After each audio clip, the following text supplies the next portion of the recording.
माता बहनों की पार्टी है और उसके राष्ट्रीय कार्यकारी अध्यक्ष कौन है? तेजस्वी यादव जी हैं। कहता है जब हारते हैं तो बिहार छोड़ के जाते हैं। ओरमा ग्रुप, जो सोचता है वो करता है। आपके अपने सपनों का आशियाना। देखिए, हम लोगों को खरीदने के लिए औकात चाहिए। नमस्कार, मैं दीपक, भारत लाइव देख रहे हैं आप। देखिए, ये हमारे बोल नहीं बल्कि आरजेडी के विधायक गौतम कृष्ण के बोल हैं। आपको बता दें कि राज्यसभा चुनाव में आरजेडी के एक विधायक नहीं पहुंचे। इसके बाद पत्रकारों से बातचीत करने के दौरान साफ तौर पर गौतम कृष्ण का कहना है कि हम लोगों के ईमान को कोई खरीद नहीं सकता है। गरीबों की पार्टी है आरजेडी, और जो खरीदने की बात करते हैं, पहले उनको औकात चाहिए खरीदने को लेकर। देखिए, बंगाल में चुनाव है, इसको लेकर भी उन्होंने बड़ा इशारा किया है। उन्होंने साफ तौर पे कहा है कि अगर तेजस्वी यादव बंगाल जाएंगे तो क्या एनडीए से पूछ कर जाएंगे, क्या नीतीश और मोदी से पूछ कर जाएंगे, क्या कुछ कह रहे हैं। सबसे पहले आप उनके बयानों को सुनिए। मुझसे संपर्क करने वाला का तो हम तो कहे औकात चाहिए। कहता है ऊपर वाले ने जब आपको मानव तन में भेजा है तो तन के साथ हार्डवेयर के साथ सॉफ्टवेयर दिया है। कुछ सॉफ्टवेयर भी दिया है। ईमान का, जुबान का, स्वाभिमान रूपी एक सॉफ्टवेयर ऊपर वाले ने दिया है। हार्डवेयर ये है जो 5 फीट 5.5 फीट का हम लोग हैं, मोटे पतले दुबले जो भी हैं हम लोग, ये हार्डवेयर है। और एक सॉफ्टवेयर कौन है? ईमान का, जुबान का और स्वाभिमान का। इस सभी सॉफ्टवेयर को अगर कोई खरीद ले, इतनी ताकत किसी में नहीं दिया है। गौतम कृष्ण के ईमान जुबान को खरीदने की ताकत किसी को नहीं है।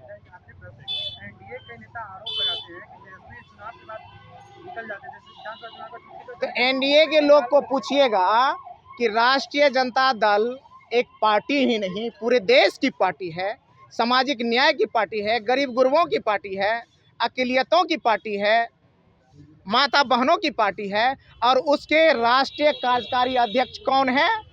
तेजस्वी यादव जी हैं। अभी बंगाल में चुनाव लगा हुआ है तो बंगाल के चुनाव में तेजस्वी यादव जी एनडीए वाले से पूछ के जाएंगे, मोदी जी से पूछ के जाएंगे कि हम बंगाल जाएं कि नहीं जाएं।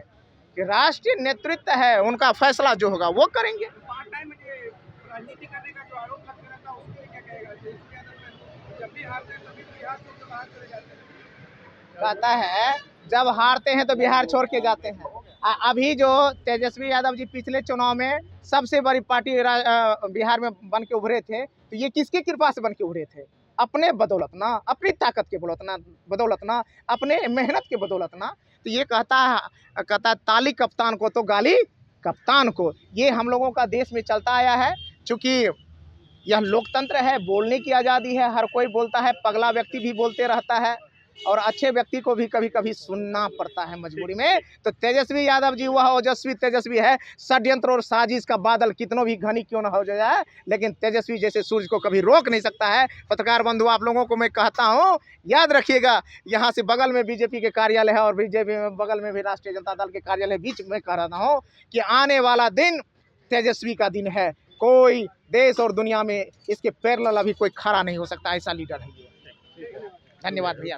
ये आईपी गुप्ता अगर निजी तौर पे कुछ बोले हैं, अधिकारी बयान दिए हैं, मैं तो सुना नहीं हूँ। अगर कुछ भी बोले होंगे तो वो अपने पार्टी के स्वतंत्र हैं और गठबंधन के एक मजबूत सहयोगी हैं। तो मैं इस पर कुछ ज़्यादा नहीं कहूँगा, क्योंकि मैं बयान सुना होता खुद से तो मैं आपको कुछ प्रतिक्रिया देता। लेकिन आईपी गुप्ता सामाजिक न्याय के लोग हैं, अच्छे लोग हैं, तो निश्चित रूप से महागठबंधन और सामाजिक न्याय को छोड़ करके वो कहीं जा नहीं सकते हैं, क्योंकि तेजस्वी यादव जी ने उनको जिताने का काम किया है। सहरसा जैसे मजबूत और अहम सीट पर आईपी गुप्ता साहब को राष्ट्रीय जनता दल ने उनकी अपनी ही पार्टी से उनको उम्मीदवार बनाया।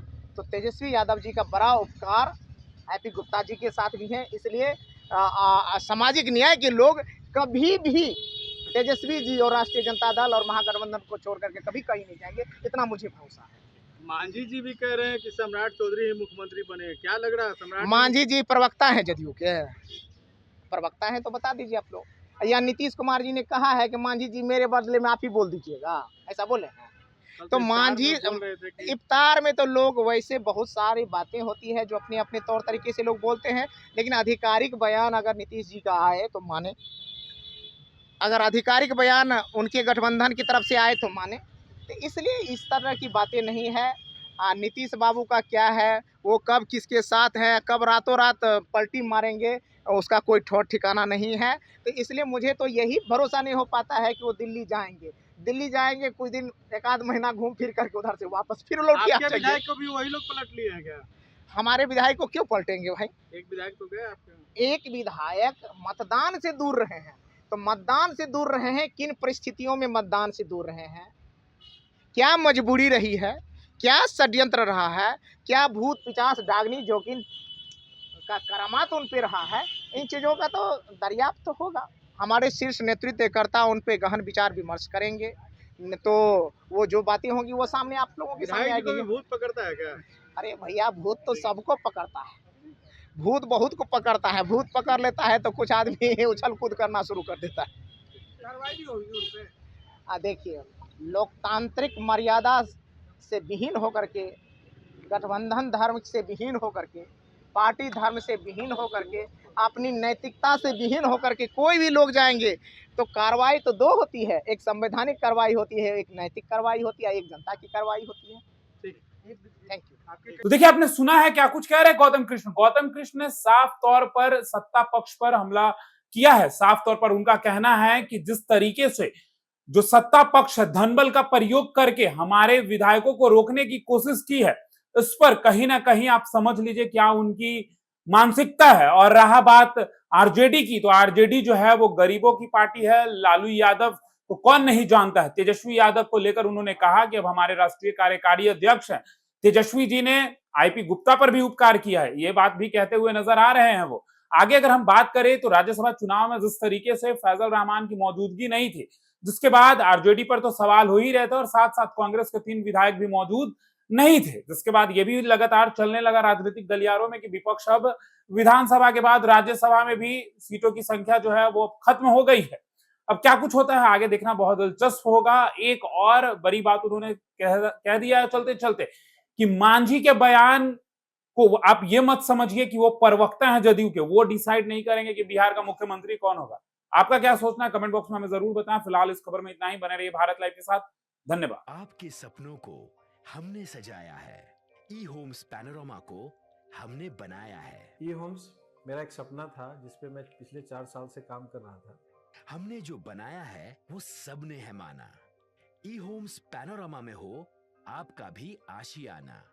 और फाइनली हमने 2021 में इस प्रोजेक्ट को लॉन्च किया। बहुत लोग अप्रिशिएट कर रहे हैं कि पूर्णिया जैसे शहर में, बिहार के, एक तो बिहार की बात करें उसमें भी पूर्णिया जैसे छोटे जगह में इस तरह का लाइफस्टाइल देना, ये सुन के हम लोगों को बहुत अच्छा लगता है। ई होम्स में हमने कुछ और भी किया है, जैसे हम जिस जगह में रह रहे हैं हमारे फैमिली सिक्योर हो, उनको सिक्योरिटी का ध्यान में रखा है।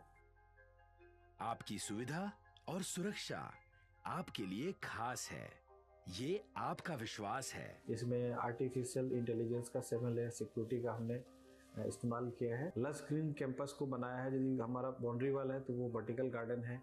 ये जितनी भी फैसिलिटी होता है एक इंटरनेशनल टाउनशिप में ई होम्स है, ये हम लोग विश्वास नहीं कर पा रहे हैं। जो भी हमारे मित्र दोस्त या जो भी हमारे बाहर के बाहर आते हैं तो हम लोगों को बहुत अच्छा सुनने को मिलता है और बहुत अच्छा क्रेडिट मिल रहा है। वो सारा हमने सिर्फ एक बिल्डिंग नहीं बनाया, हमें एक बहुत अच्छा लाइफस्टाइल दिया ई होम्स में, और मेरा एक सपना था जिसको मैं आज फुलफिल होते हुए देख रहा हूँ।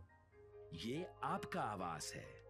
ई होम्स पैनोरामा में अब आपका निवास है। E Homes Panorama, luxurious lifestyle redefined. Panorama group, जो सोचता है वो करता है। अगर ये वीडियो पसंद आई और वह बिहार के राजनीति और बिहारियत से सरोकार रखेनी तो सब्सक्राइब बटन दबा के चैनल के सब्सक्राइब कर ली। ओजे एगो घंटी बा, ओकरा बटन दबा देला से कुल सटीक और मारक खबर रुआ मुफ्त में मिल जाई। अगर रुआ पत्रकारिता के हमनी के नया प्रयोग में सहयोग कर चाहतानी तो ज्वाइन बटन दबा दी। पेटीएम नंबर नोट कर ली 9386816700।